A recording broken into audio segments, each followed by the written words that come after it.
Ihanda ang inyong mga puso sa pakikinig ng salita ng Diyos. Iyan ang mga panimulang sinasabi ninyo sa tuwing kayo ay nagtuturo.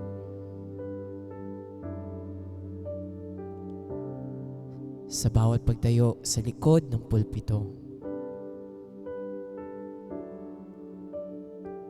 di alintana ang mga karamdamang iniinda ninyo.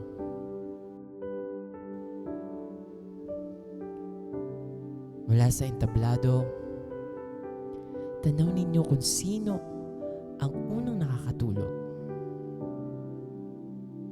Tanaw ninyo kung sino ang may mga panulat at kwaderno. Tanaw ninyo ang mga matang nakatingin sa malayo. Tanaw ninyo ang mga upuang hindi napunan at walang nagpayo. Tanaw ninyo ang mga bentilador na hindi nakatutok sa tamang direksyon. Ngunit patuloy na nakangiti habang ipinapahayag si Kristo.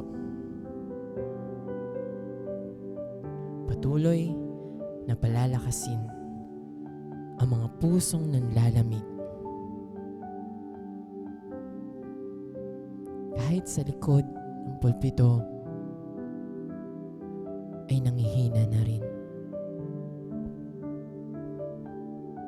Patuloy na ipapanalangin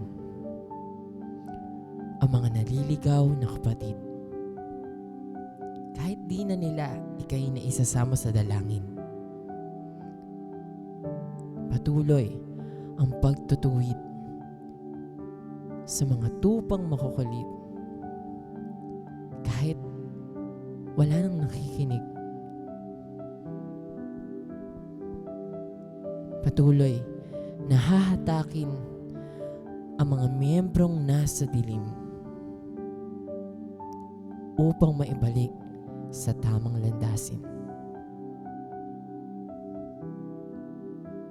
Patuloy na magpapagal na maipahayag ang mabuting balita. Kahit isa o dalawa lang ang mabahaginan. Ngunit hindi habang buhay na mananatili sa likod ng pulpito. Darating ang araw na kayo'y merong gantimpalang matatamo. At sasabihin ng Panginoon, magaling, mabuti at tapat kong lingkod. Maligayang araw ng mga guro, tagapagturo at pastor mula sa minamahal ninyong lingkod.